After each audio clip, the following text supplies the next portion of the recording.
Uninfluenced, and y'all need to go check out Mic Drop, the one with the hot chick Holly. It's a really, really good episode. I enjoyed the shit out of it, and I've listened to almost all of them, especially since we've been friends and knowing, and then I've listened to some further back. But I've listened to all of them, and it was very entertaining. Yeah, she's a good guest. Yeah, hell of a host. I mean, yeah. Oh, that guy. No, that dude. I mean, wonder what he's like. He should have asked some more hard hitting questions. Like, That's right. Can you do the split? I wish he wouldn't fuck around as much as he does. Can you show me naked? Yeah. No, I'm just kidding. Reads the book, asks about it. Ridiculous. That's not what we want. Come on. What was it, Saturday or something? I pulled up. I'm like, you actually read all these books? Yeah. Yeah. I mean, it's I will say that most books I read, all of them, if it's a military book, I'll skip certain parts of their military experience just because that's the one thing, just because I'm so familiar with it. If I read it, I'll already have a lot of understanding of it, and I would rather not know going into it. Like, I want to know everything else about the book. So, there's certain portions of, if they're military guys with books that I'll skip, but I'll still read most of it. Any other books, I read the whole fucking thing and make notes and whatever. And it's funny, I've never been much of a reader. Not that I don't enjoy it. It's not my favorite thing to do. I don't dislike it. Just not something I spend a lot of time doing historically. But in the last, 3 years of doing the podcast now, almost, I've read more books in the last 3 years than probably the whole rest of my fucking life. You know? And have gotten fairly good at being able to read them pretty fast, because I'm usually having to read them in 2 days, a day or 2 days, 3 maybe at the most. And sometimes, like, the way that the schedule is staggered, I'll have to read like 2 or 3 books in fucking a week and a half, and it's fucking kind of exhausting, but it's important, again, like, they put that kind of, I know, knowing what it takes to write a book. Like, one of the things that really pissed me off is coming on somebody's show and you can tell they haven't read the book, like they're asking you really fucking basic questions that they wouldn't be asking if they had read it, type stuff. Sometimes I'll ask a question that I know is in the book, but I want them to talk about it. But it's pretty easy to tell when somebody hasn't read it or not, and so I try my goddamnedest not to do that because it's fucking irritating. Yeah. Yeah, that was a very engaging interview. Yeah. It deserves a lot more views than it's getting. So all you assholes, go over there and view it. Sure. And if you're a fan of Mic Drop and you're listening to this, you haven't done it, you fucking suck. Yeah, but I was very impressed by that. Either of y'all go for those audiobooks? Do those at all? I don't do anything that's based on book. Right. No, I don't. If it doesn't have pictures, I won't read it. I get that. Yeah. Like, I won't even read a menu. Like, I want this in the picture. Yeah. I want whatever the fuck that dipshit across the way is eating. I want whatever he's having. Whatever that guy's got, I'll take it. Yeah, I have 2 of those. Yeah. I'm not an audiobook guy either. My books have been done in audiobook, but this next one that's coming out here this summer, probably be this summer, I'm actually going to do the reading for it. Oh, nice. That'll be good. Yeah. Unless you can get what's that? Freaking black dude who does a bunch of Morgan Freeman. Morgan, if you can get that motherfucker. James Earl Jones, maybe. Yeah, if you can get one of them to do it, let me know the cost. I'm not helping, but I just want to know how much that costs. Fucking Morgan Freeman. I'm sure it's like $12 million goddamn dollars. Yeah. Oh my God. Yeah. Did you watch the new Coming to America yet? I've watched about half of it. Did you see the part with him in it? Oh yeah. That shit's fucking funny as fuck. Yeah. It's kind of sad. Like, I know it's been 30 fucking some odd years. It's been, but goddamn, some of the people that are the original characters, you're just like, holy shit. I mean, I know it's been 30 years. You should look way fucking older. Yeah. Especially if you were in your 30s then, but goddamn, like, some of them, I'm just like, holy shit. Looks like a fucking mummy. Yeah. But then you got Arsenio and freaking Eddie Murphy. They don't really look that old. I mean, they look older from what we're They still look good, though. Yeah. You You can tell when you get wealthy. Yeah. I mean, they're on HGH and fucking, Sure. plastic surgery and personal chefs and all that kind of shit. But yeah, Not to mention, black don't crack, as they say. Is that what they say? I know you guys are too afraid to say it, but I'm honest. I know what I'm about. Yeah. Yeah, because we're on camera. Hey, man. They say the same thing about fat people. Fat don't crack. And right? and I mean, look at this baby face over here. Yeah. Zach's got his own show today. Fucking, It's going to hang me out to dry. Okay. All right. I can already see how these texts are going this week. No. What should we cut during the show? Yeah. Zach being a racist fuck. Yeah. No, leave it. I will. I mean, it's complimentary for fuck's sake. Like, how could that be Look. construed as anything negative? Listen. It will be. It's like somebody will figure out a way to make that negative. Somebody My will neighbor take that next in the door. worst way. Black dude, cool as hell. They're walking and we're talking about just random bullshit. And he brought up the racism shit. And I was like, oh, here we go. This is where I lose a fucking neighbor that I liked. Okay. But it turned out he's like, you know what pisses me off? All these motherfuckers setting the people like me back 5 steps. Yeah. He said, I can't even tell funny white jokes anymore. He said, that's racist. He said, and a black man nowadays can't tell a black joke because it's fucking reverse racism. He said, how the fuck does that even work? Yeah. I was like, yeah, it ain't wrong. It's hard not to step on toes nowadays. Yeah. Shit, so it's you just impossible, stomp on them hoes. Yeah, it really is. Throw Just bricks at put some football cleats on and just run around. them. Fuck yes. Don't worry about The it. metal spike motherfuckers Yeah. too, not the fucking Yeah. cheap shit. Hey, I saw something on I-45 driving up from Houston this weekend. Mm-hmm. You guys on motorcycles driving. There's a guy behind him looked like he was in some kind of leader car. You guys ever see that? It was like a SUV and it was riding behind him. Oh, They had they the sound same like same bitches. bumper Man. sticker. Yeah, what is that? It's like carrying extra tires and parts and shit. Like Okay. they were probably doing some like nationwide ride or something. Yeah, like the 3 of them were all matching stuff in the car, had a bumper sticker. But then later down the road, the car got pulled over. It's getting a ticket. And then like an exit later, the 3 guys were parked, like sitting Yeah. on the shoulder, texting each other. I was like, that sucks. Yeah. What a bitch. Bitch, Yeah. bring me my tire. Christine was like, nah, that car can't be related to him. I was like, I don't know. I feel like, yeah, they do that Yeah. with bikes. Yeah, like they'll have a guy in a car in the back. Sure. Yeah, why not? Yeah. You guys ever do long rides like that? I haven't. I know Yeah. Matt's done some long rides. I mean, the longest I've ever ridden in one stretch is about 2 hours, just because I haven't been riding that long. But, Right. But I will here. I'll be doing a ride, I think, down to San Antonio with Clint here in a couple weeks, I think. Man, that'll be nice. Get on that big tollway because you can go like 85 out there, right? Yeah, you can haul At out. least. Yeah. You can hit it Motorcycles don't have no speed limit. legally. Yeah. 85. You know, Yeah. but that is weird. Like I've flown the fuck by some cops, and it's like they don't seem to give a fuck on a motorcycle. Like I don't get what that is. That is weird. Yeah, I mean, like I do faster than I should past the fucking police station every time. You know, Yeah. and most times there's a dude sitting there doesn't give a fuck. You know? Waving at you and Yeah, shit. like it's like they just I don't know. I don't know what it is. If you're a cop and you listen, can you shed some light on that? Because Yeah. I'm curious. Yeah. That's good to talk about too. It's Why are you definitely letting us something. go? Right. Yeah. Like, what the hell? I guess they think you'll outrun them. And why is it not on that fucking bike? You won't, but on a sport bike, yeah. I mean, those Sure. guys, as our last guest Yeah. alluded to, and that, fuck, he didn't allude to it. He straight up said, like, yeah, I run from them and they never catch you. You know, which to me is fucking dicey, man. It's Yeah. Matt, what do you know about running from the cops? quite a bit. I plead the fifth. Okay. 1, 2, 3, 4, 5th. Well, how long ago was it? Statute of limitations. It's been 10 years. Oh, hasn't it's it? been 10 years. It's got to be. Yeah. Yeah. You're all right. No, back when I used to go to the Sonic runs and shit. Yeah. Over off 635. Oh, every Thursday we fucking ran from cops. We'd go look for them to run from them. What is it? All right. So what does that mean? They light up behind you and you just take off? Yeah. That's it. Yeah. And they can't catch you. They can't catch Right. you. Yeah. They won't catch a bike for No. sure. Yeah. I had a buddy. I'm not going to say his name, but because he probably still does this shit. He pulls up, looks at me, and 2 of our friends that were cops. We're sitting there all talking, bullshitting.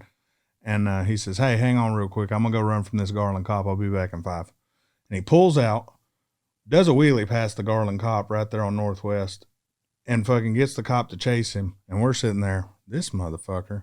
And no bullshit, 5-10 minutes later, he walks up behind us. What y'all doing? Shook them. I didn't even see you. He was like, yeah, I came in through the back way. Wow.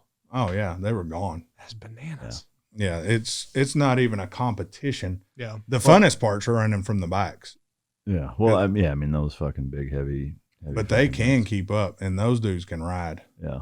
Yeah, if you can get away from them motherfuckers, you're doing something. Yeah. What's the? I know on cop cars, what is it? Do they have 155? Yeah, limiters? 155, I think it is. Yeah. But a lot of times, especially like if it's in a residential area, they won't chase you, you know, Yeah. because they're, you know, they don't want to hit a kid or a fucking pedestrian or whatever. So like if you're out on the highway and you turn in and go through neighborhoods and shit, they'll stop fucking chasing you. I mean, I'm not saying that's a good idea, but Yeah.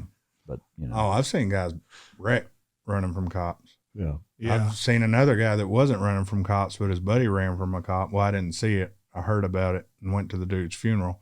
His buddy ran from him, and he stopped.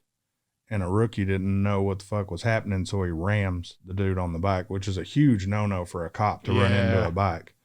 And he hit the dude so hard he just died on impact. Holy shit. Yeah. That dude lost his job. They sued the shit out of that fucking department. Yeah. Because the dash cam backed up what everyone was saying. He didn't run. He just stopped. I mean, he wasn't even doing anything wrong to get the lights thrown on him. He just pulled over to let leave way. And yeah, it was a bad deal. What are you looking at if you get caught by the cops when you run? Most of the time, they're going to throw you in jail. They're going to take your bike. Right. And I mean, you get evading. I mean, they can, once you start running. Yes. Once it's obvious you're running, it's they can get you for how many times you didn't use your blinker that they saw. They can get you for speedings through so many counties. Sure. They can get you, man, they start piling shit up. It depends how bad they want to get you. Right. How pissed they are when you take off. Yeah. I mean, the coolest cop I ever had, I went to leave my old shop and I had some guys just got their bikes and they're following. There's some of them, they would have done whatever I would have done. And I'm hauling ass, and I passed the Mesquite Camaro that they had for chasing people. I passed him, he hits the lights. I was doing 120. There was no way if I gunned it, he was catching me. But I had those guys behind me who hadn't been riding. So I pull over, and the cop's like, "For real, why'd you pull over?" I was like, "Dude, they had just started riding. If I'd have ran," he was like, "Okay, cool. You know how fast you were going?" I said, "Man, I think it was 65. He's like, "No, motherfucker." Multiply that times 2. He said, "Give me one good reason why your ass shouldn't go to jail." I said, "My daughter's birthday party's tomorrow. Would I be out in time?" Like, "Probably not." So he goes back. He writes me a ticket for 120 and a 65. Oh, shit. Yeah. And I was like, "Okay, cool. I'm not going to say shit." So I put that fucking ticket, you got that hidden spot in your wallet where you put, your money. You don't want nobody finding shit like that. I forgot about the ticket. Aww. And when I went to jail for contempt of court, they found the ticket. Oh, yeah. That was an extra day I got to spend in jail. That sucks. Yeah. Good times. Yeah. So we'll get to some of these viewer and listener questions. We've been getting a lot of them from Patreon. Like I said in the last one, we're still going to do this. I've just been really busy, but as we prepare more and have more topics, I'm not going to answer every one of them. Even now I can't do it. There's a lot. Multiple people have asked why we won't talk about our watches, because we stole them. Because they're fake. Yeah, they're fake. They're Seikos. To me, I guess there's just way less to talk about on a watch. Yeah, I mean, it's like, you know what it is. Yeah. It's a nice watch. My wife bought me my watch. I would never buy it for myself, so she bought it for me. Then I had sex with her butt. In that order. In that exact order. In the jewelry stores. It was fucking awkward as hell. There. Let me talk about the third time I got arrested. Yeah. And then Mike has a watch, and it tells time. Yep. And, what do you want to know? I guess, what do you want to know about it? Like for people that are saying. I guess they want to know what they are. Are they gray market? No, neither of them are gray market. Matter of fact, I think we bought them from the same jeweler. Special order. I got mine probably a year before I met you, and then Mike mentioned he wanted one, and they ordered one. Yeah. That's pretty much it about watches. Yeah. I mean, I do like watches, and I mean, you could get really dorky talking about watches and the math. Yeah, you know a bit about them. Yeah, right. I mean, I have. We can get into how many jewel movement the new fucking 2020 Rolex is compared to the old model. But it's true. I think I have 4 or 5 high-end watches and then 3 cheap watches. Yeah. And I only really wear 2 of them. Well, I wear 3. One when I'm working, I wear one of my Swiss watches, and then one when my other 2 I switch back and forth. Daily wears. This is the only one I have. It's the only one I wear. I wear it every fucking day. Yeah. That's it. Yep. There you go. I mean, if you're going to spend that kind of money, you should be able to wear it. Yeah, I mean, to me, it's kind of the same. It's less of a, or I'd say it's more of a dilemma or redundancy, I guess, than cars. Is that it's like with cars, it's like, well, fuck, if I have one that I like driving, when am I going to drive the other ones? Yeah. We've talked about. For me, watches is even more that way. Like, you can only wear one at a time. You know? So you've never seen it when I'm wearing all of them?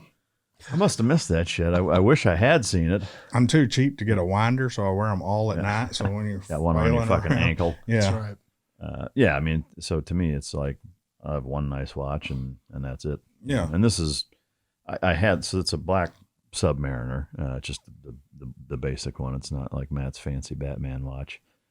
But I had one back in the mid 2000s that I bought myself after a deployment. And then I sold it when I started my business, as I was trying to collect as much working capital as I could.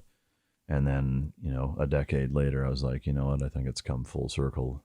It's always been kind of my favorite nice watch. There's a lot of other nice ones out there, but for me, this is just kind of the classic timeless fucking watch, and I really like it. And so I got myself one this past Christmas. And we've talked about rewarding yourself for the hard work, and yeah. You put in shitloads of work. And from what I hear, you used to not reward yourself too much. You used to make sure the business was well taken care of. I mean, for years, I didn't do any fucking thing. I could have gotten this watch years ago, or, some of the cars or whatever. But I knew, long-term wise that it needed to be at a certain point before I felt comfortable doing that. Yeah. And I can't afford one, so my wife bought me mine. Oh, that's sweet. Yeah. It's the, GMT Batman, whatever. Black and blue. Is actually a Batman watch. Yeah, it's an actual, like if you go on, they have a Hulk, which is the Submariner Hulk. Yeah. Those bitches are worth a lot of money. The green one? Yeah. They have a Pepsi. Used to be the Coca-Cola. Now it's the Pepsi. Maybe it's backwards. It's red and blue, right? Yeah. Maybe that's the Pepsi. I don't remember. There's a Pepsi and a Coca-Cola, but they switched. The Batman. There's a few others. I can't remember all of them. But what's cool about them, they're hard to get. Yeah. Pain in the ass. But they're nice. Both of us wear the shit out. Hell, mine's scratched all to hell. I'll work on the bikes in them and shit. I don't give a damn. We gotta look good while you work on the bike. I mean, well, my Omega I wear a lot. That's my celebration for leaving my wife. Yeah. Then the other one I got to where I was tired of I have 3 old school like Seikos and shit like that, and they're worth quite a bit of money. But I got tired of replacing batteries, and it never fails. I actually use my watch to tell time, not my phone. And it never fails. I'd be late as shit somewhere because I'm looking at my watch with the dead battery, and I'm like, this is some bullshit. I thought I was early. Yeah. So I got an Oris. I wear Oris F1 watch, which was tested for the G-forces of an F1 car. damn. And I wear it a lot. It's a cheaper watch, but it's still expensive. I mean, but it can hang. Watch. Yeah, that's what matters. But the beauty is, dude, I've plumbed houses. I've worked on cars, built tapped ass like a motherfucker. Yeah, hitting all the G's. At least 2 seconds of G's. Did they have a SEAL Team guys have standard issue watch? They make you wear one? Yeah, well, they don't make you wear one, but what's interesting, the two-door watch, which is I'm not intimately familiar with the background on it, but I think it was made by Rolex for a period of years back in the late 70s, early 80s ish. Yeah. And for a number of years, somehow the SEAL teams managed to convince themselves / the supply department / the budgeting committees that allocate funding that they needed Tudor dive watches as standard issue. And so for like a several year period, check into a SEAL team, you get issued basically a fucking Rolex. And so there's guys that are still rocking them, which is fucking brilliant. Yeah. After that, they switched to the Casio G-Shock, and that was kind of your standard watch for a long time. Now, I don't know if they still do that or if they do like Garmin Compass watches or what. I know as I was leaving the operational side of the SEAL teams, again, back in the mid-2000s, they were issuing both. You'd get a G-Shock, you'd get Garmin Compass watches that have, altimeter, barometer, fucking GPS on them, all sorts of shit, smarter watches, and I'm sure they're still doing that. Yeah. Wonder if that's why G-Shock came out with a smartwatch now. Probably. They have a smartwatch and an automatic. They just released them this year. Yeah. That's cool. But I mean, it makes sense because if they want to get in on that, back on that contract, because military contracts are huge. For sure they are. I mean, the one thing I will say, providing watches for the SEAL teams, like for a company that size, it's more about being able to say that they do. Brag.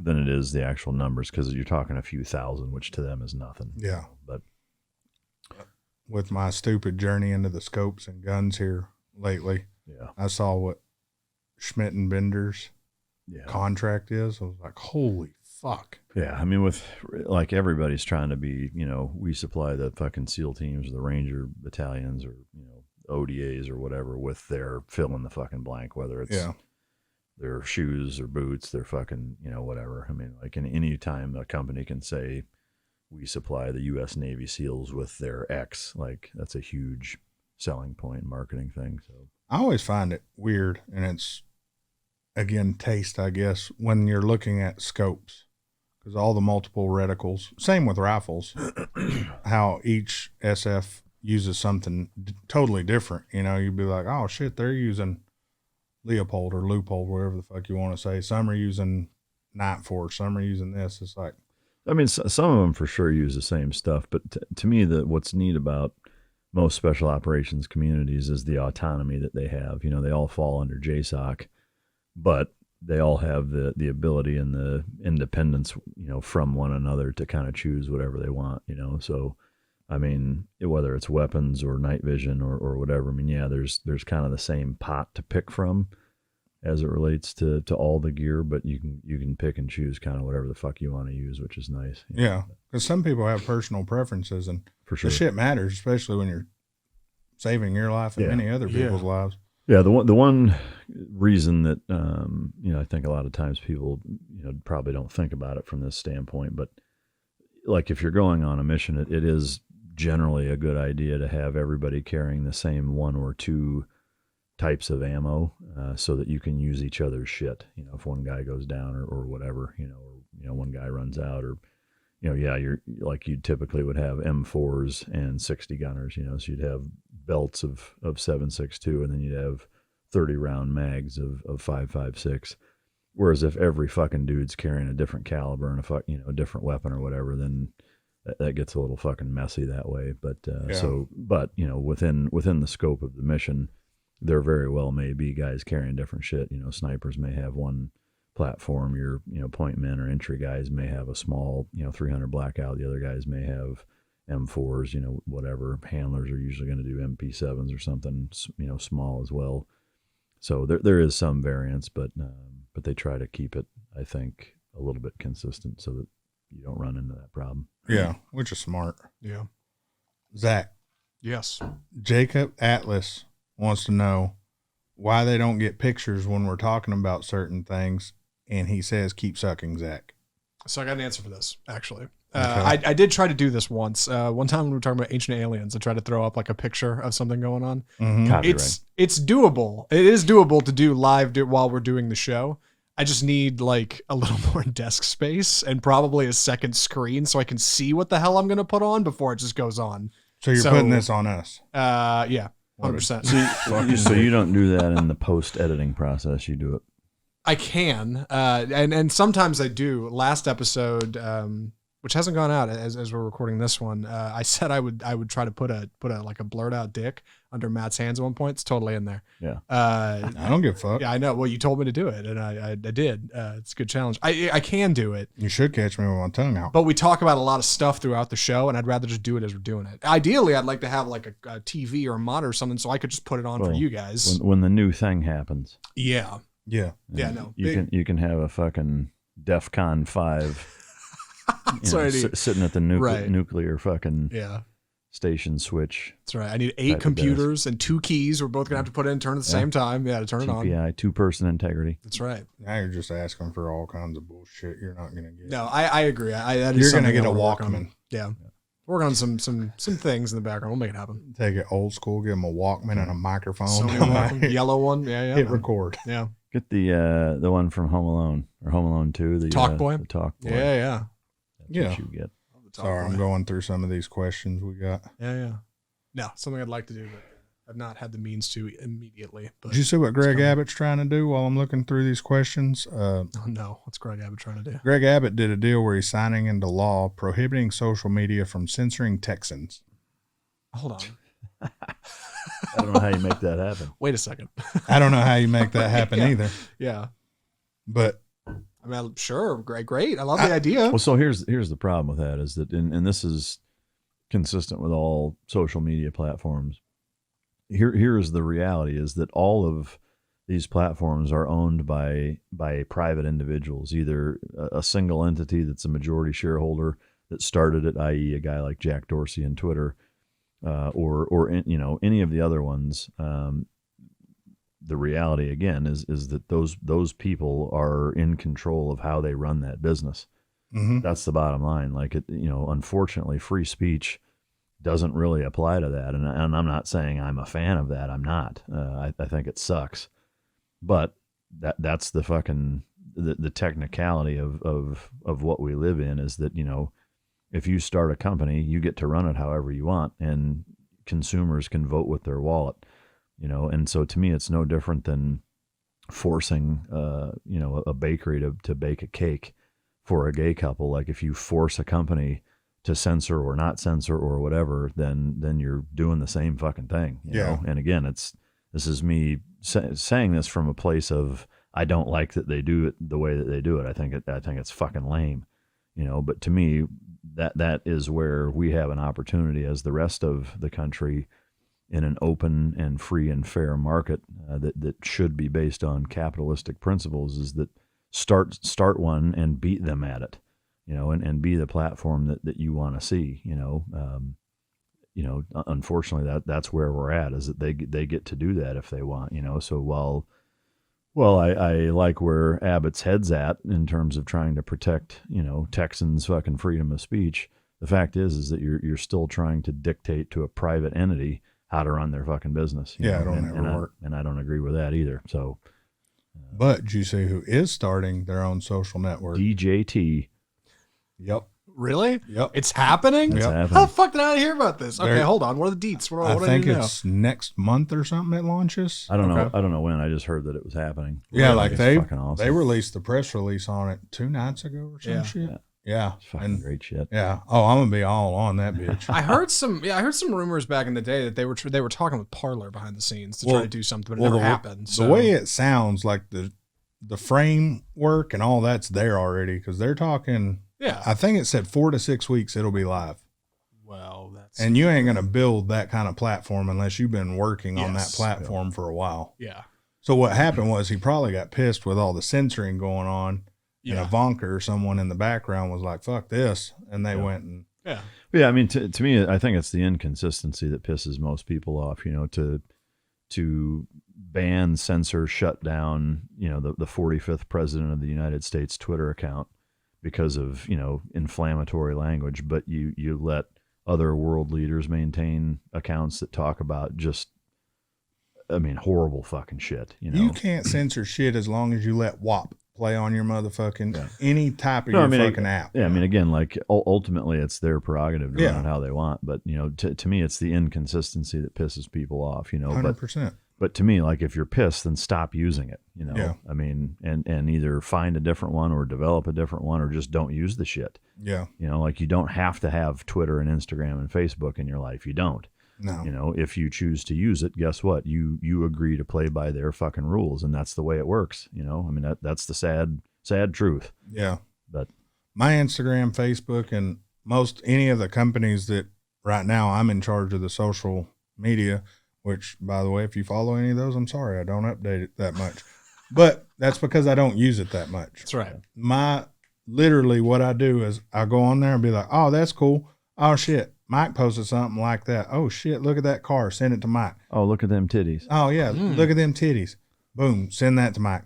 And then, see, you should be my friend on Instagram. I was going to say, yeah. Do I get titty pics if I'm your friend on Instagram? Yeah. They might be man titties, but you'll still get titties. Unless your shit's like Tyler's, where I right. got to fucking search to find your shit. Dude, that kid needs a new username. My God. Yeah. Like, normally you can type in the person's main name and Typically. it'll pop up. Yeah. Now. It's like an auto-generated password from Apple. Yeah, it's all kinds of fucked Scream up. Driver 69 or something insane. Like something. you'd never figure out it was him. No. Yeah. It's fucking nuts. That's good shit.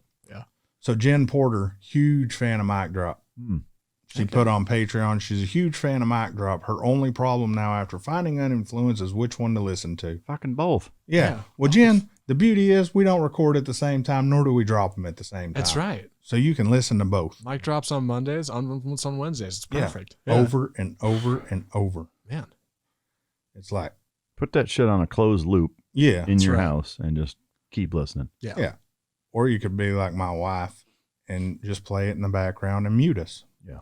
And be like, oh, yeah, no, honey, I watched it. Yeah. No, you didn't? All right, what did we talk about? You did this thing with your hands. The phone's ringing. Yeah. You did this thing with your hands. I saw it. Yeah. Bitch, what was I saying during that? Well, you said bitch? Yeah, I looked her right in her ocular cavity. I said bitch. That's still my favorite. It's a great bit. Yeah. Yeah.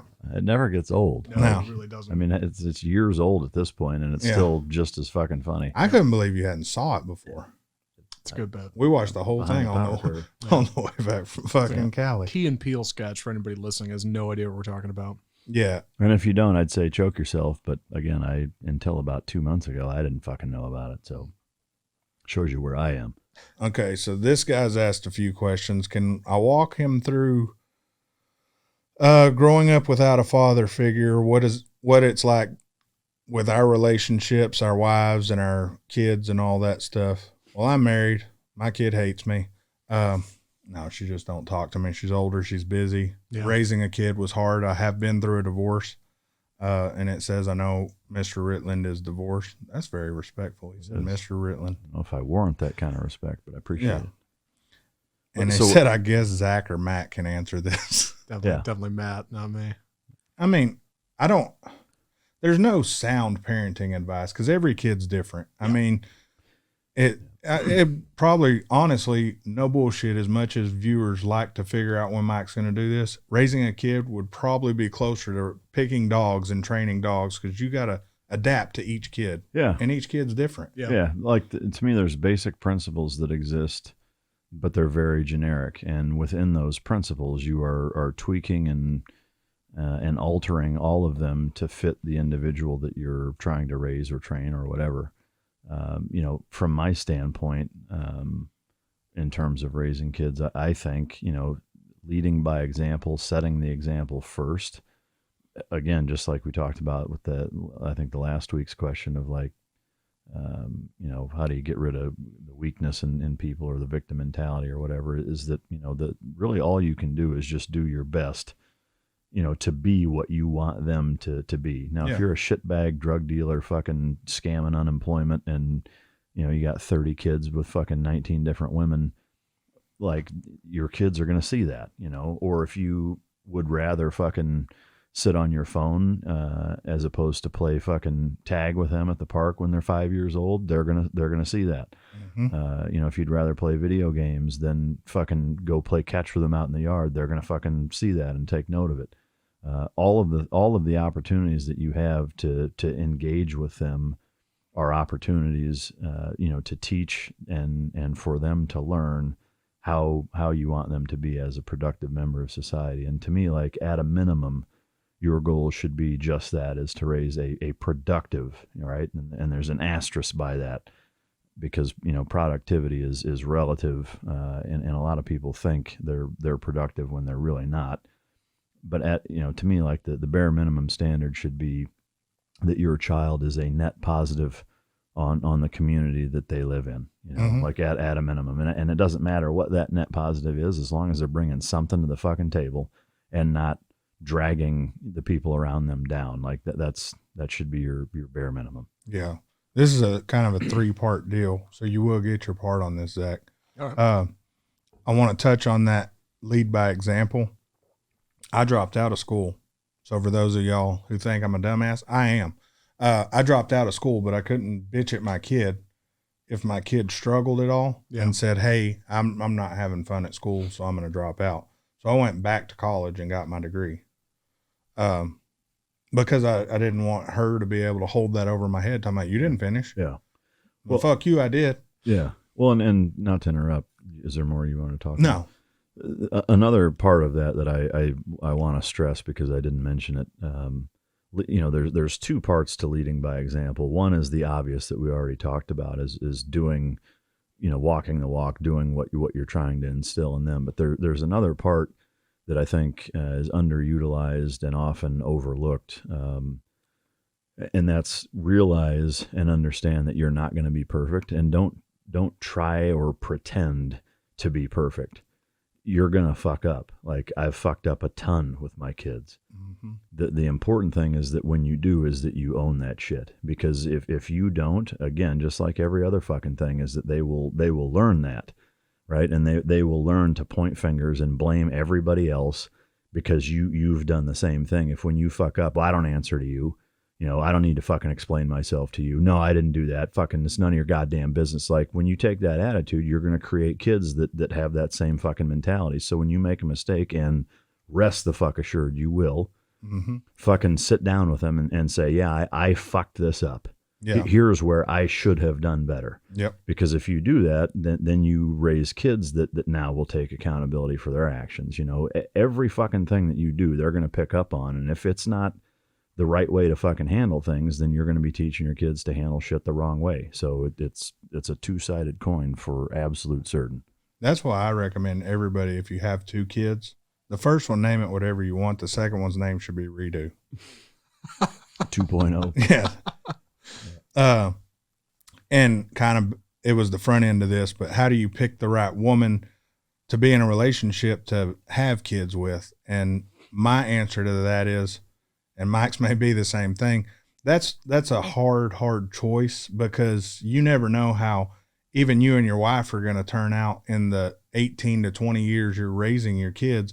You may go different directions. So definitely don't pick the chick who's getting butt ass naked and just ran a train and be like, that's going to be my baby's mama right That's there. her, Yeah. You can't turn a hoe into a housewife, which that's incorrect. Have y'all met my new wife? No, that attitude you can't. No, but it's all about knowing if you and your wife mesh, you know, you and your girl mesh. But like I said, just because you mesh when the baby's born, don't mean you're going to mesh when the kid's 16, 12, 10, 5, shit. Yeah. Women change, men change. Yeah, when you have a kid, everything can change. Yeah. And it usually does. Yeah.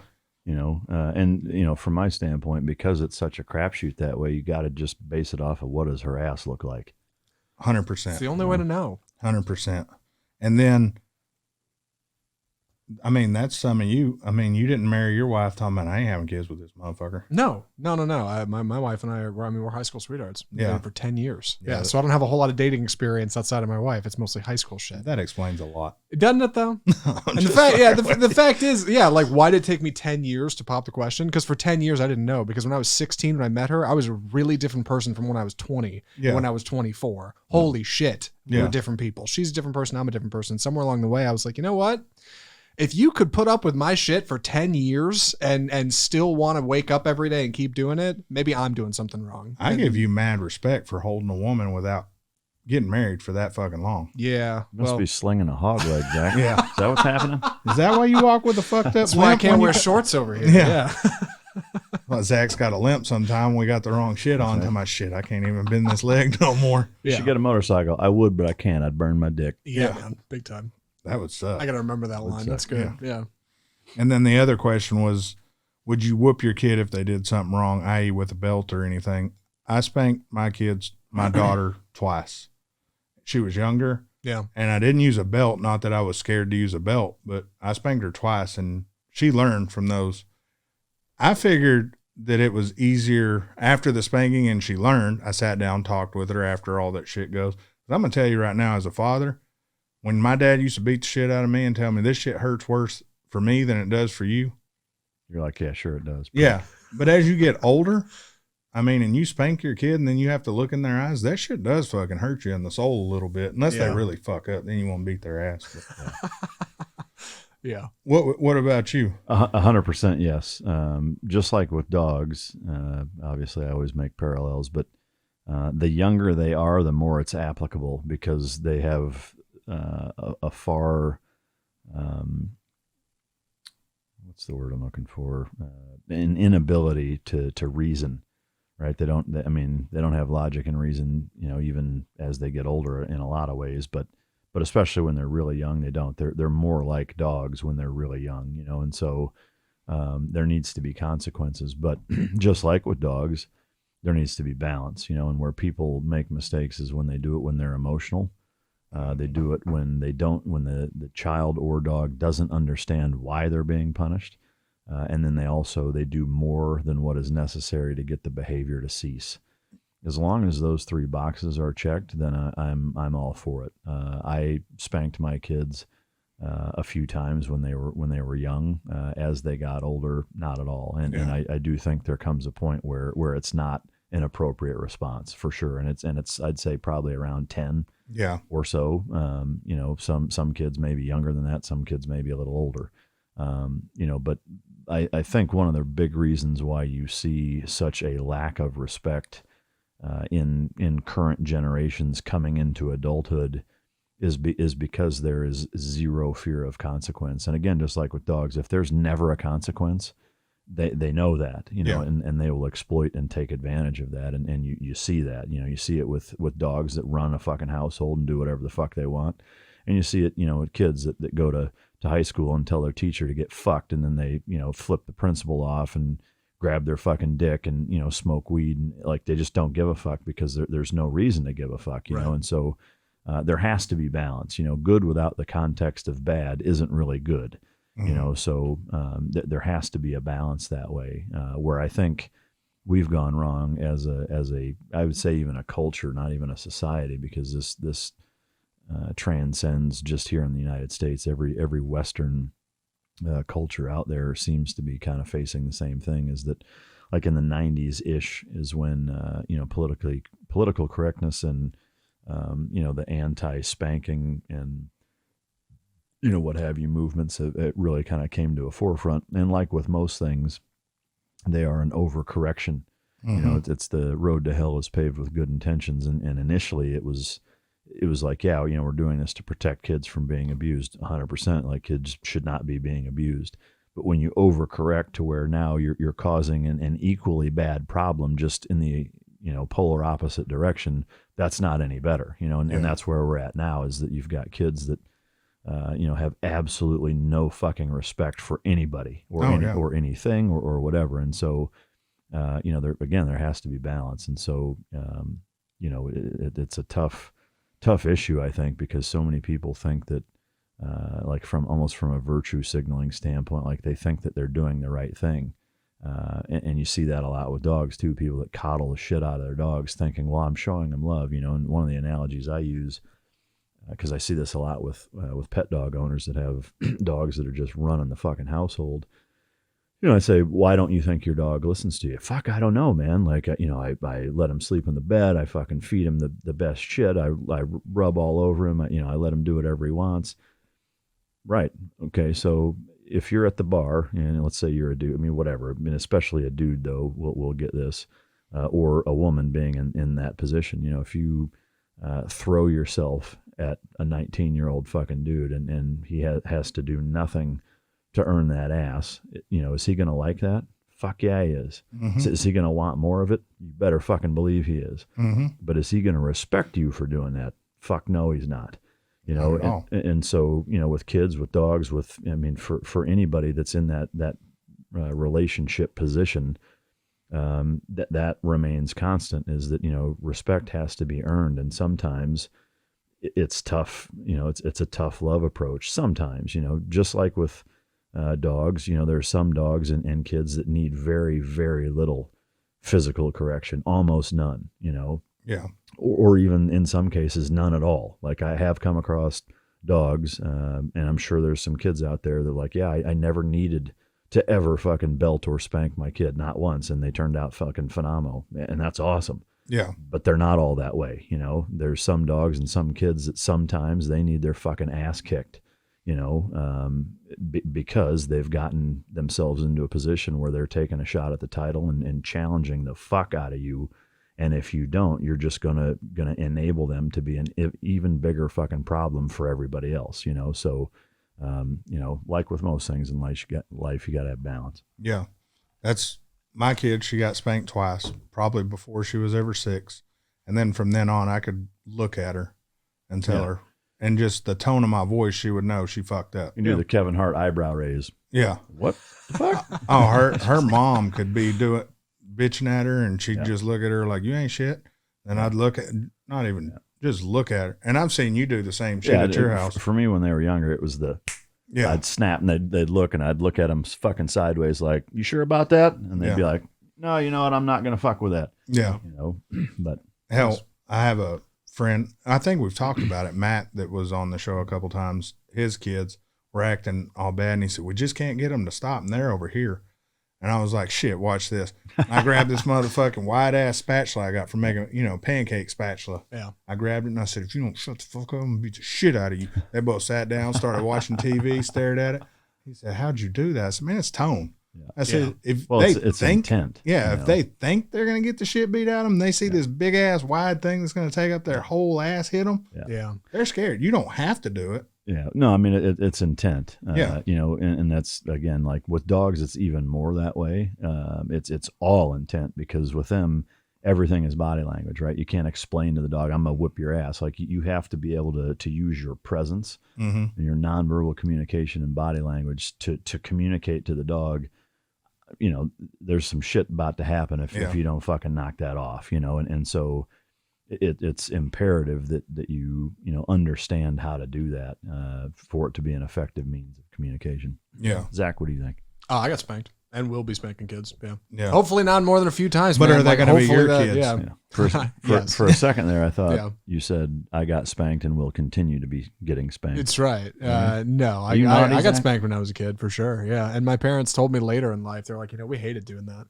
And it was funny because they told me that when I was a kid, right, that hurt me will hurt you. Like, okay, bullshit. But yeah, like getting older, and I'm like, okay, I kind of get why that would, man. That would suck. That sucks to have to fucking hit your kids. Nobody wants to do that. It is worse to hit dogs. Yeah, I mean, I think everybody is, most people, with very rare exception, would prefer to have a child they never have to correct. 100%. Same with a dog. Like I sure as fuck don't enjoy doing it. And with dogs, again, it's imperative that you're very clear and you communicate how you correct them. And using a prong or remote collar is unquestionably the most effective means, which most people think that they're cruel or inhumane, or a lot of people do.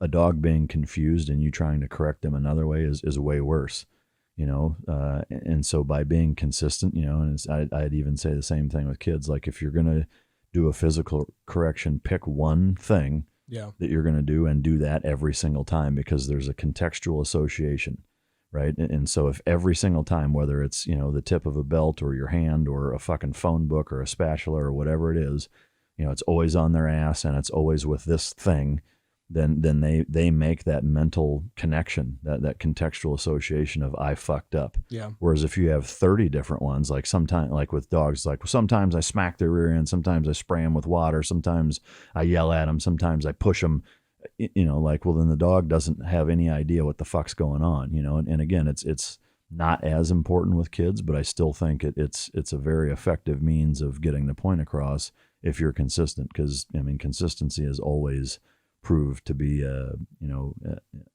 augment to being effective at communicating. I've been surprised at how many people my age who are parents or going to be parents are into the idea of spanking their kids. Because you're right, considering the movement, it seems like millennials and on would be like, oh, we're not going to hit our kids. Well, a lot of them are like, no, man, we fucking got it when we were kids and it worked. So yeah, we're going to do it. It was our generation who came up, and basically because we were spanked by people who were pretty much beat. Right. That was go tear a switch off that tree over there. Well, see, but shit. And I know he's done it, and I've had to do it, where your grandmother tells you go get a switch. Yeah. And you think, all right, bitch. You go outside and you get the smallest motherfucking switch, and you don't realize you just brought her old ass a whip. Yeah. To fuck you up. Yeah. She can't aim. Shit's halfway across your shoulder. She was going for your ass. Yeah. And so our generation coming up, I'm not going to spank my kids. I'm going to do it better.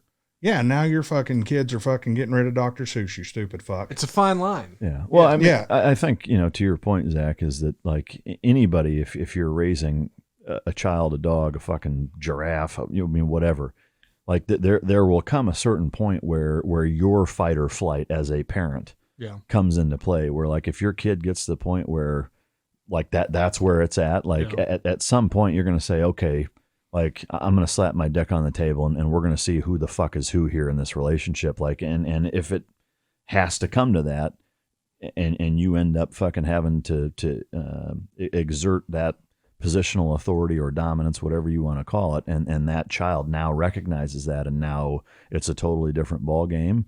Well, as a parent, you're just like, that's what it needed. Right. That's what needed to happen. So that's what I'm going to do when it comes to that. Yeah. You know, because every fucking creature on the planet, like at some point, if you push them far enough, they're going to fucking bite. You know, and even parents, like, you know, there will come a point, at some point, you're going to be like, all right, you know what?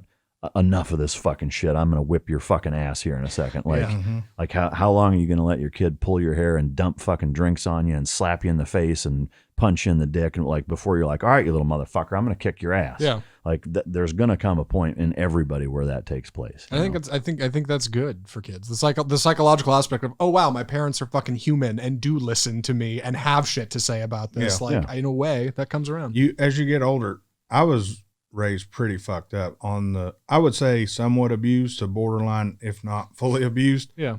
But at the end of the day, I wouldn't be the man I was today if I wasn't put in some structure. Because every time I fucked up, it wasn't like, oh, you know, I fucking took a Tootsie Roll when I wasn't supposed to, so he beat shit out of me. No, I lit his bitch ass on fire once. Right. So he probably should have beat the fuck out of. I mean, them fools took breaks like Union. This was like an 8-hour ass whipping. So I did it again. But I'm as I'm older, I fucking deserved a lot of the shit I fucking got, you know? And I pushed a man who was trained to fuck people up, you know? So at some point, you know, his training's going to come out, and one of the worst days of my life was when he was dying and the motherfucker's bawling, apologizing for that shit. Yeah. You know, and it's like, fuck, you know, but I still spanked my kid. I never, oh shit, she went too far. She never lit me on fire. You know, we'd have seen where that line fucking went. Yeah. But, you gotta fucking punish your kids some fucking way. I remember grounding my daughter when she was 7 from her toys, and her mom had picked up a friend, and the friend my daughter couldn't understand. She was grounded from her toys. Not everybody was grounded. So I hear him in the room. Hey, don't touch that. I'm grounded from all my toys. Don't touch my toys. Yeah. Nice. So they're both sitting there, both of them grounded like a motherfucker, and he didn't do shit wrong, you know? I mean, you know, to me, the phrase like everyone needs to punish their kids, I think the important thing to remember is not that. It's that every parent needs to provide a consequence to shitty behavior that will cease that behavior, whatever the fuck that is. And for some kids, it's taking their phone away. For other kids, it's getting the fuck knocked out of them. You know, and then there's everything in between. You know, but you know, that is your job as a parent, is that when they turn 18 and now can tell you to go fuck yourself, that A, they don't, and B, that they don't become somebody else's fucking problem, i.e. the general public, because they're in and out of jail because you never fucking taught them how to not be a total fucking idiot. Yeah. You know, and that's really, I mean, that's a pretty low bar. But that's the bar. Like you've got to at least do that, you know. As a parent, when I became a parent, I figured it was my job to make sure my next generation, which my kid, wasn't like me. So where I didn't succeed, I wanted her to succeed, to be better than me. And I did that. I mean, she's a nurse. She's 23. She's already graduated college, fixing to go back to college. So I feel I did good. Now my dad made me motherfucking go cut my own motherfucking paddle. That's an asshole. Yeah. Well, I mean, but again, we wouldn't be the people we were if we weren't spanked. And then we get to see a generation of assholes that weren't spanked. That's a funny thing about perspective. You can only connect it backwards, right? You can never see the whole picture from up front. You can only look back and go, yeah, okay, that wasn't such a bad thing. Well, you can if you're logical. Yeah. You know, you can sit there and look, what's it going to be like in 20 years if we don't spank all these kids? Yeah, well, you're seeing it. It's going to be great. Right. No, and again, I mean, so like my upbringing as a contrast, right, is that I've got 2 older brothers and a younger sister, and all 4 of us, you know, very healthy nuclear family, parents, you know, almost didn't spank us. I mean, I would say, I mean, I can count on one hand the amount of times either parent spanked any of us, right? Yeah. And it was they were anomalies. But the transverse to that, or the caveat rather, is that we didn't do anything really fucking bad either. Yeah. You know, some of it I'm sure is genetic. Some of it was the way that they raised us. Some of it's probably just dumb goddamn luck. Yeah. You know, but we didn't. Like all four of us, none of us were into drugs or stole shit or fucking caused any big You know, there were, you know, little normal fucking behavioral things here and there, but nothing where it was like, God damn, that kid's all fucked up. There's none of that, you know. And so See, I was that kid. right, but so my point is that, like you were saying, is that, you know, sometimes if they're fucking up that bad, like that's what it takes to get them to stop fucking up, you know. And in other cases, like my family, as an example, we didn't get spanked much because we didn't need to get spanked much, you know. But, you know, so I think that's an important distinction to make. But yeah, 100%. Having siblings helps regulate that too a little bit. Well, there wasn't cell phones back then either. Also that. Yeah. But you tell your dad you're going to call a motherfucker when you got a rotary phone. Yeah. It's a bad motherfucking day. Yeah, no shit. Yeah. It's turned into a parenting podcast. I know. It always turns. It's either that, business, but it was the question asked. So I hope that answered your question. Yeah. I deleted your message. So not your message. I screenshot it so I know which ones I wanted to get at today. Let's get into some car shit. Y'all want to? Yeah.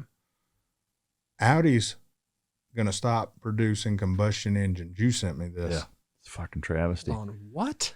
Mm-hmm. Audi of all fucking companies, is not going to develop any more combustion fucking engines, which to me is a goddamn Greek tragedy. That is stunning. When is this going to affect? Like 2025? We got some time, or is this like next year? Well, I think it's like they're what they have now is what they've got. Like they'll run them until they're obsolete, and then they're not going to put any more development or technology or RDT&E into gas engines. I mean, are they really trying to break out from everybody else in the field? I mean, why come out that strong? I suspect that's part of it.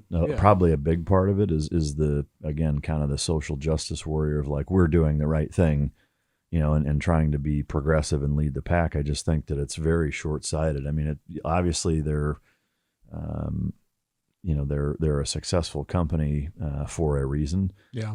What's interesting to me though is that they're still a subsidiary of Volkswagen Auto Group. So is all of VW Auto Group going to do that, or are they just trying it with Audi and seeing how it goes? I don't know. But you would almost think they would have tried it with VW being their least productive and profitable company to see how it would turn around. I mean, I'd have to look at the numbers, or we'd have to look them up, but I would think that, because since Volkswagen was in a position to buy Lamborghini, Audi, but they already own Porsche. But I mean, like, to me, wouldn't that make them the most successful of all of them? Yeah, I thought the same thing. I was like, Volkswagen's always been Beetles and vans and, like, you know, obscure ideas, right? Really kind of out there. No, but they've designs. got I'd figure the this Passat would be... and the Jetta. You know, I mean, those are two of the most popular cars in the world. True. Yeah. You know, but you know, to me, like, I guess if Volkswagen says, hey, we're gonna try this with one of our branches, yeah, I guess maybe Audi does make the most sense, because, you know, maybe that is their least profitable side is Audi. Yeah, I mean, maybe it's the smallest. I mean, I don't know, but to me, it's just where it's short sighted. I think is that I'm gonna put that in my notes to go research that. Yeah, from an electric standpoint. You know, if you in the next 10 years, I mean, we've talked about this a number of times. In the next 10 years, if you were to magic wand wave, you know, all cars over to being electric, or even if it's 20 years, like, the world does not have the capacity to create or generate enough electricity to power all of those cars. Right. You know, with the way things are going now, unless you're willing to, you know, build nuke plants, you know, half a dozen big fucking, I don't know if they're in levels or what, but, like, you know, the biggest capacity nuke facility, you know, several of them in every fucking state. Yeah. Like, unless you're willing to do that, you're not going to fucking solve any problems. You're going to have a bunch of people that can't charge their fucking cars. Right. You know, so what good does that do? Right. This isn't going to lead you into more business. That's why I figured this was some kind of, like, claim of, oh, it's an initiative by 2030 or something we'll be doing. Not like, maybe it is. We're kind of just out now. But I mean, maybe it is just a publicity stunt to see how people respond to it. I mean, who knows? Negatively. That's the answer. I mean, Elon Musk, who's pushing electric, has even came out and said there's no way right now, and even anytime in the near future, that we could sustain all these electric cars. Yeah. I mean, he's a smart man. You got to think he knows the number of where we should be at. I mean, percentage. That and business wise, it's, obviously in his best interest for everybody to do that, you know. And so if even he is saying it's not possible, you probably ought to listen, you know. Yeah. Like, Yeah, he's not a dumbass. Yeah. He may be an alien. Well, and Tesla's a relatively new company. So, yeah, they're coming out starting with electric, right? I mean, I feel like Audi's core user base has got to be combustion fans, right? That's what we're doing over here. Yeah, what the fuck? I mean, they've got a couple of electric cars, and they're coming out with, I think the next R8 will be electric. Mm-hmm. And then what was that car I told you yesterday? The e-tron. E-tron, yeah, which is the S7. They already have the e-tron lineup, but it's the e-tron something. It's basically a Taycan and an S7 Audi version. Look at this thing, Audi e-tron. Yeah, check that out. When are we announcing the fucking thing? Is that happening this week or next week? We can go ahead and talk about the thing right now because by the time this episode comes out, that one will already be. Oh, nice. Where's that at? My guy. Is that's that one? Yeah. Oh, no shit. Yeah. Hold on, people. We're doing important shit. Fuck off. I mean, do we want to talk about the thing or start? Yeah, no. I was gonna say I hate to talk about it this far into this episode. Maybe it's worth kicking off the new one. Can't edit and move this to the front. Look, we have a flow here, fellas. Like I can't just chop this stuff. This isn't live. The fans will know. The fans will know. This isn't live. That's true. I'm down for whatever. I mean, either way, it's going to announce, and I mean, a lot of people listen pretty far in. I mean, it's totally your call. Yeah, we can wait.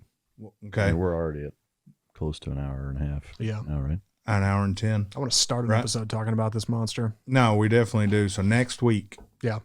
So as you're listening to this show, you may have already seen what it is. And then next week, we're really going to get deep into the thing. Balls deep, like sack resting on the taint deep.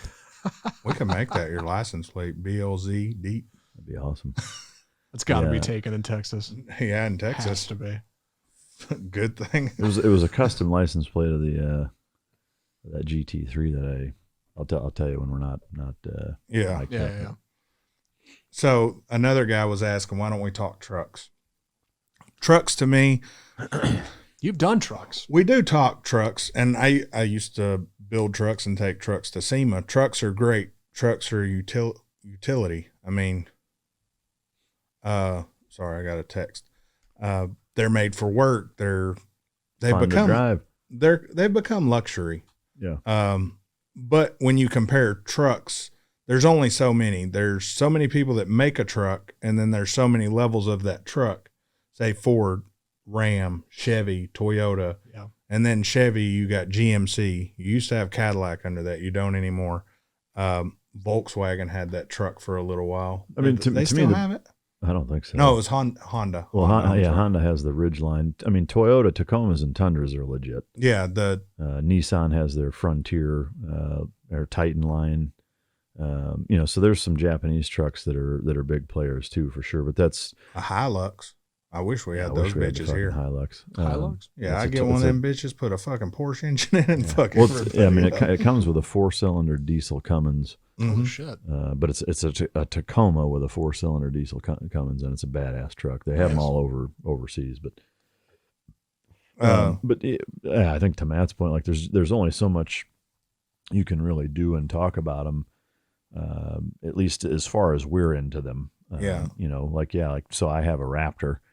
It's my second one, and it's a fucking great truck, but I haven't done anything to it. Like I put a camper shell on it.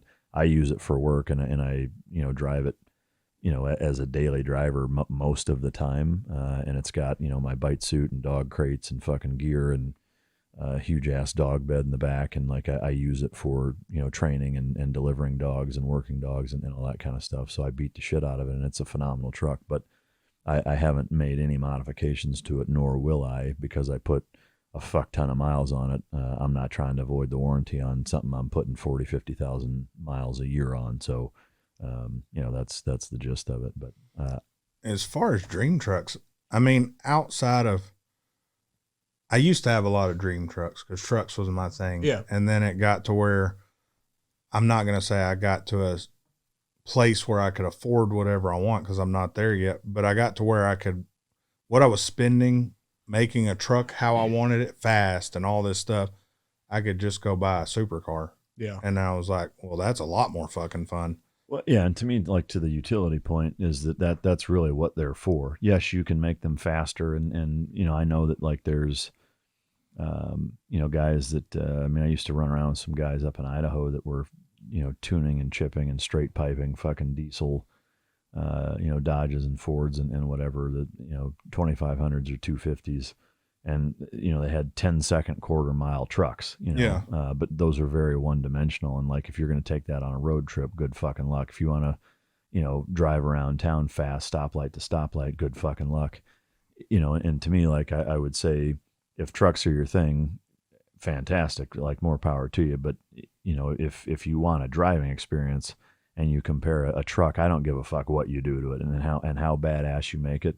And then you go jump in a legit supercar, like there's no fucking comparison, none. Hell, so you go from a truck to a 718 Cayman, even a GTS, and you're like, what the fuck just happened? It's a different world. Yeah, I mean, like if the driving experience is your thing, there's no comparison. Like there's just not enough you can do to a truck to make it on anywhere near the same level of enjoyability when it comes to driving experience that you can in even a cheap supercar that honestly costs less than a lot of these trucks do. Mm-hmm. So it's kind of apples to oranges, which is I think probably why we don't spend a lot of time talking, because for both of us, even with the amount of time you spend in them, and I know for me, like it is purely a utility vehicle, and that's it. Yeah, I mean, I built some, got covers of magazines, and okay, cool, but I was spending hundreds of thousands of dollars to do it.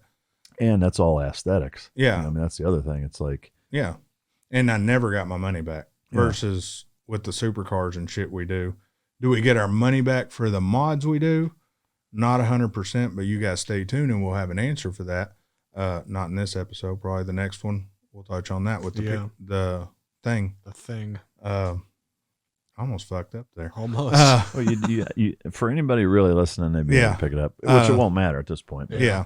And then my dream truck, I thought was 100% it, and I ordered it, and it'll be here tomorrow. The Ram TRX. Really? Yep. You know what I'm not getting tomorrow? A Ram TRX. After you saw it in person. Especially after seeing it in person, man, the paint quality was piss poor on it. Which just looks like a normal truck. It looks, it's not special. And I have the RSQ8. As much as I want to hate that fucking thing, I bought it to review, which I buy a lot of things to just buy it, review it, sell it, do something else, because I don't want to be one of those guys. Oh, I went to Porsche today and I got a Cayman. We're going to do a full review on it. And you never drive it because they tell you, hey, man, don't get over 6,000 RPM in this car. We'll fuck you up. Yeah. We'll sue you, Okay, cool. It's mine now. I'm going to leave. I'm going to dog the fuck out of it and let you guys know if it's a piece of shit or not. Well, I fucking love the RSQ8, and I don't want to get rid of it for a Raptor. Or not a Raptor, a TRX. Yeah. But and to me, looking at the TRX in person, it looks like a Raptor Tundra mix. Yeah. But it's very ordinary that way. Like there's nothing about it that you're like, holy fucking shit. Yeah, don't have a pop. Yeah. I mean, and I know it's got, a fucking Hellcat engine in it, but in a truck that size, for sure it's quite a bit quicker than a Raptor. But again, it's like even that, like even if you just went from a TRX to a fucking Charger Hellcat, it's night and day difference. Like the Charger Hellcat is going to be 1,000 times more fun to drive, 100%. So, I mean, to me, it's just kind of like, what's the point? Like the Raptor, I think is as good of a happy medium as you can get. Like it's still got a little bit of punch compared to anything else I'm driving. It's piss fucking slow, and I don't give a fuck what you do to it. It's never going to feel fast compared to what I'm driving. Yeah, exactly. So why even try to fuck with it?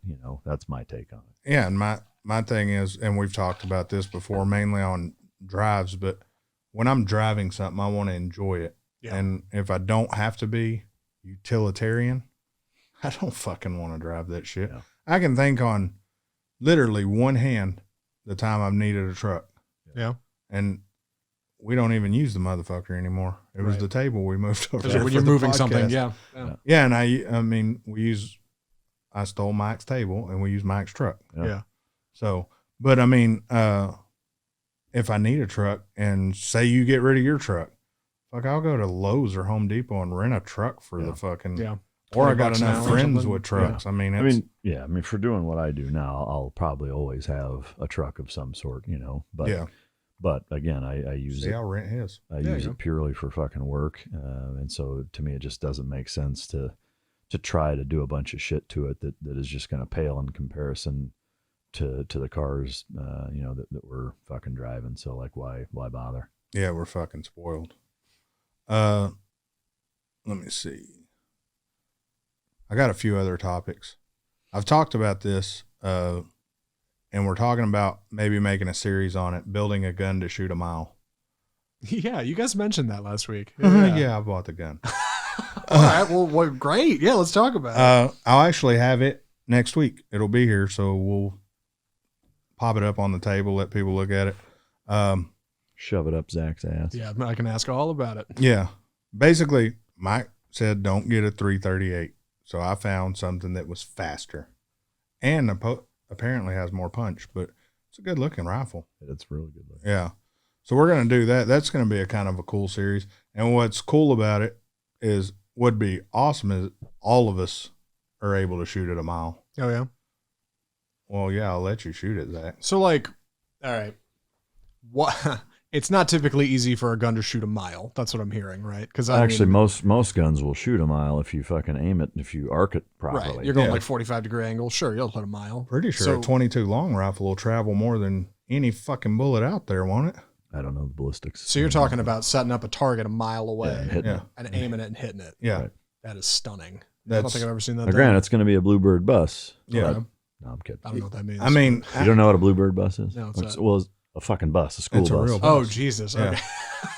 Yeah, like a Bluebird bus. At a mile, these precision shooters are shooting, I think it's a 36 by 48 plate or some shit. Some of them are shooting metal silhouettes. Yeah. But they're still big. Yeah. A true sniper at a mile could hit a person. I mean, imagine this table cut in half. You know? I mean, even that at a mile is one hell of a feat. Yeah, you got to be able to see the motherfucker. Yeah. Let alone hit it. In the mic drop episodes I produced, we had somebody who was a sniper who said they hit somebody like 1.2 miles, I think. Yeah, like real far. I still like the Team 6 guy that shot the pirate 60 yards away. Yeah, hell yeah. Oh, yeah. Captain Phillips. This is a good episode. That motherfucker was like, do you want me to lie and tell him it was longer? Yeah. Yeah. It's still a ridiculous shot. On Just a boat? absurd. Yeah. From one boat to another boat. Yeah. It was less than a mile. But that's the things we're going to have to learn. So say I go out and I don't film it and I shoot a mile practicing. Yeah. And then I'm like, okay, I'm ready. Let's go film it. Uh-huh. And then The temperature changes 20 degrees. The wind shifts 10 degrees, 10 miles an hour at us. Barometric pressure, Zach. You'll never hit it. It has all kinds of shits circling around that from between you and the target can change. Yeah. So what you could have done one day might not happen the next. And that's where you got calculators. I mean, it's not like it's not easy. and it's not going to be a quick, hey, I'm going to go film this, and we put a scope on it and go shoot it one day at a mile. Got it. Sure.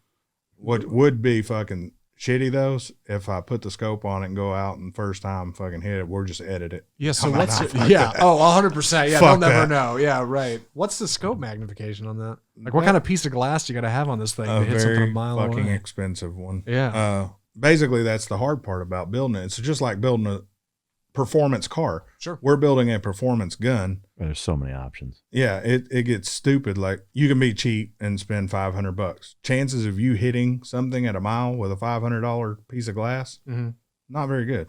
No. Chance of you hitting it with a $1,500 piece of glass, better, a lot better. Chance of you doing research, finding out what the military is using to hit a mile. Yeah. Is fucking $6,000 later. Yeah. Where are you going to do this? You got a big flat piece of land, right? There's actually a range not far from here that's 1,500 yards. Down to Houston. Yeah. In the city. Oh, yeah. Yeah. Hey, I'm from there. All right. I'm not. Yeah. We're going to get on the 610 loop, the high bridge, and shoot down. Yeah. Greenspoint, right? Gunspoint. Yeah, man. Yeah. Hey. Ooh. I had my truck broken into. Did you really? There, yeah. God damn. I'm sorry. No, so I worked for ExxonMobil for like 10 months when I first got out of the military. Yeah.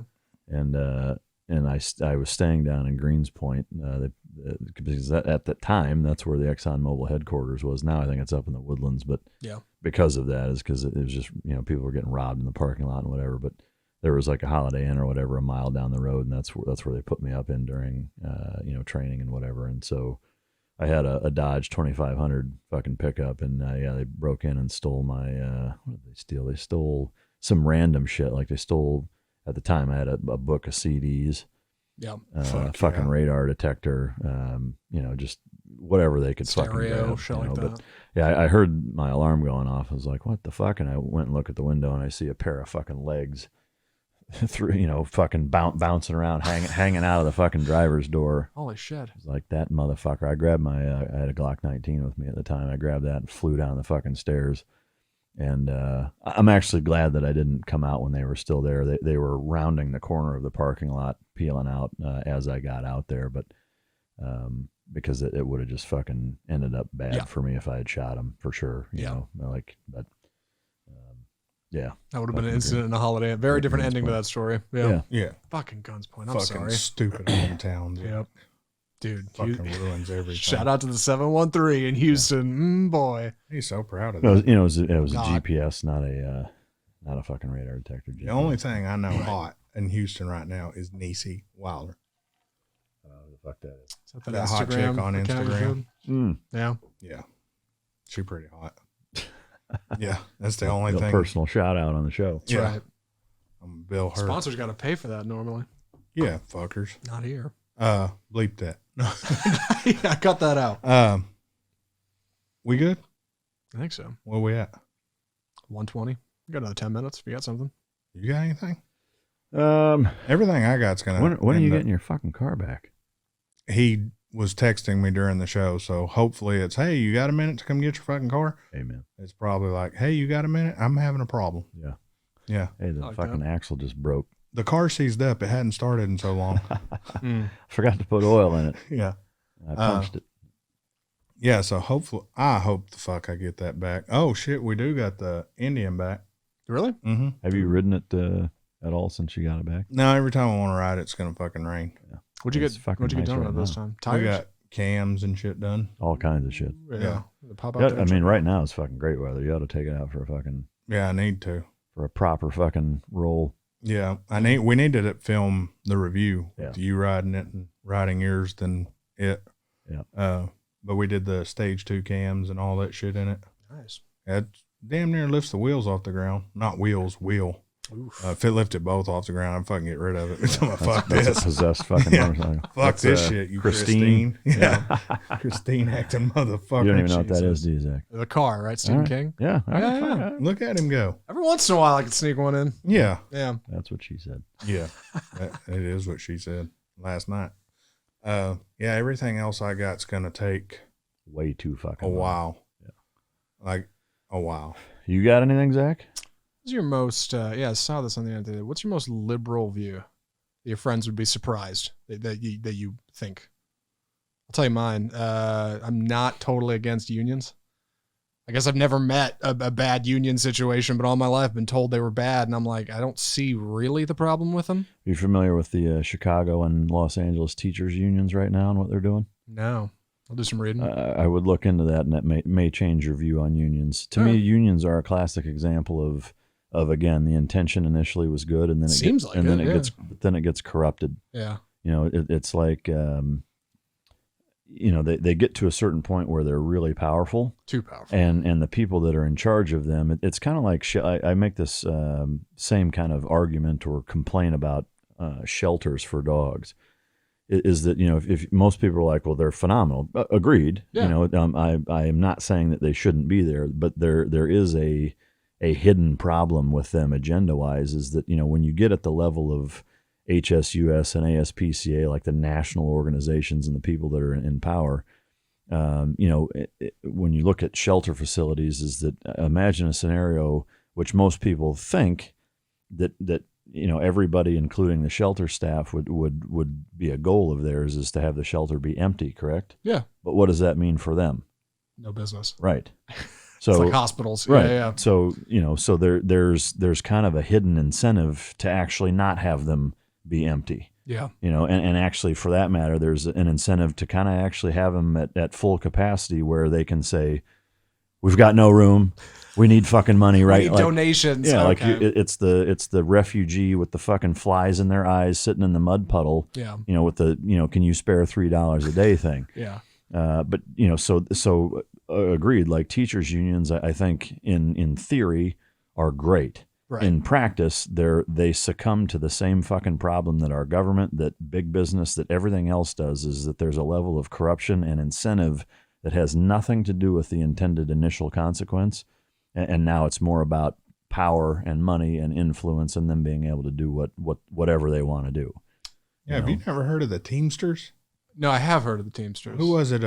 Jimmy Hoffa. Jimmy Hoffa? Never found him. And you still think unions are good? No, I mean, again, I'm not opposed to them. Yeah. But to me, the problem is that there's not the level of oversight that there needs to be for them to actually be run efficiently and with the singular goal of what they initially were formed under, being the primary driving force as to why they exist. Yeah. And it's human nature. Like, this isn't me saying that I'm perfect and that I mean, everybody can be corrupted at some point. Like, you put somebody in a position of enough power for long enough with enough people blowing them, and giving them carte blanche fucking autonomy to do whatever the fuck they want. Like, people are going to fucking start to do some shitty things. Mm-hmm. Yeah.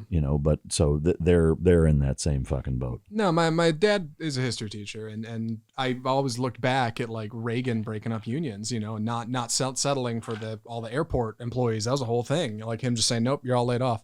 That was a big deal. And so ever since, especially in the time I've been on this earth, like, unions have not been a very relevant thing. They're around. Flight attendants have them. Teachers sometimes have them. Police unions. But yeah, it's one of those things that, like, on paper seems great, but I haven't actually seen it really in practice. So one of those, Colorado, you said? Colorado? And Chicago and Illinois. LA. Their teachers unions are, check 'em out. like, at this point, again, it really boils down to money. Is that, in these COVID relief packages, there's, at this point, $6 trillion, I think, after 3 bills, hundreds of billions of dollars going to different school districts to get them all of the quote unquote proper PPE and testing and vaccinating and education and all of the mechanisms put in place so that they can open, and they're still not opening. Mm-hmm. Right. So like Philadelphia is another example. Like the school district there, I think it's like $60 million, maybe even $600 million that they've received, and they're still not open. And they're basically still saying, no, fuck you guys. Not good like enough. we're not doing it. Like, if all of our teachers aren't back, like, but when that's contrasted with, you've got Zoom calls that are being recorded that have, high up administrators telling their teachers, like, hey, when you go on spring break, don't post pictures of you going, because it cuts us out at the knees, like assholes, because we're saying it's not safe enough to open schools, but you guys are going to Puerto Vallarta and drinking at a fucking adult resort or whatever, and it makes us look bad. Like, when shit like that's going on, your union is a fucking joke. Yeah. And that's unfortunately what's happening. That doesn't mean that all unions are bad, and that's not my position. I don't think that they're all bad. I think some of them are really bad, and they make it very difficult for the legitimate ones to continue to operate legitimately, because it really tarnishes the image of them. You're right. You get enough power, man. Corrupts everybody. Yeah. Matt, you got one? Hell no. Good answer. I figured you guys would say something about speed limits. Like, speed limits are stupid, right? Like, but no, I think they are, but Yeah. That's not my most liberal view. For me, it's kind of all bundled into the social issues that most right-wing conservatives are against: abortion, drug use, prostitution, shit like pornography. I'm okay with all that shit. I mean, I take much more of a libertarian viewpoint than I think anything else. There's some aspects of fiscally conservative, but even that's not a Republican thing anymore, because most Republicans aren't any more conservative than Democrats. They just spend money in ways that are more appealing to a lot of right-wing conservatives. Whereas I am absolutely for just less government. I mean, my take very simply is that it's the government's job to protect our borders and sovereignty, and to protect the individual's rights. That's it. Not to guarantee our safety, not to guarantee our health care, not to guarantee any fucking thing. Keep the borders and the sovereignty of this country legitimate and secure, and protect the Constitution and Bill of Rights so that it applies to everybody. To me, that's our government's only job, and it takes about 0.5% of the amount of money that they collect to actually do that. You know, I mean, to me, a very simple metric of if our government has enough money to give money to other countries, you're taking way too much fucking money from us. That's a good point. I mean, like that, and that's one fucking thing. You know, I mean, there's a million of them. A million of them. I'll still never, probably in my entire life, get why we bring people from other countries, give them tons of money, yet we got a homeless problem of people who truly don't want to be homeless and can't get a leg up. Because it's almost like the credit thing. Yeah. If you don't have credit, you got to build credit. Well, how the fuck am I going to do that if you won't lend me a fucking loan? Yeah. And I mean, it's with almost anything in life. You either got to get a leg up or you got to fucking figure out a loophole. Well, some of these homeless people, a lot of them right now went and fought for our freedoms and shit like that, came back, had some bad shit happen to them, lost everything. Now they're homeless. They're straight, but they can't get back on because they can't afford clothes to go to an interview, get a haircut and shit like that. Yeah. Oh, well, there's people out there that do that. Yeah, there's people out there that do that if someone gives them some money. Yeah. But no one's giving them money. So they don't have the money to do it for all of them. They can do select few. But hey, let's let 10,000 or 100,000 immigrants over here and help make sure they have a great American life. Yeah, I mean, to me, I'll cover this briefly. I know we're running short on time, but to me, the easy solution to that is actually really simple. Is that refugees and immigrants from a refugee status, meaning that they're fleeing an oppressive, brutal, tyrannical government or natural disaster, whatever it is.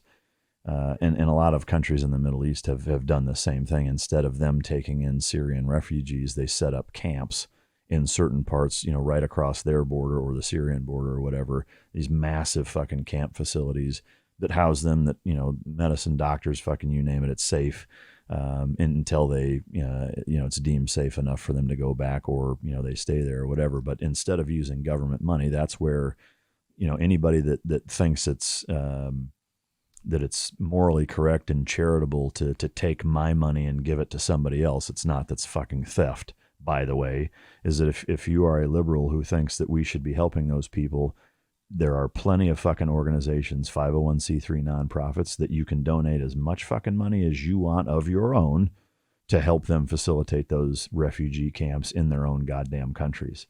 Taking it from American citizens and dictating that it has to be spent that way is fucking criminal, plain and simple. Yeah. Yeah. And think of the jobs. Yeah. Great. All those people who are passionate about it, you can go do it for a living. Yeah. You can go be a part of this stuff. If you want to help, you can go help out. Go nuts. You can do it there. Yeah. Exactly. And on that note, bye, bitch.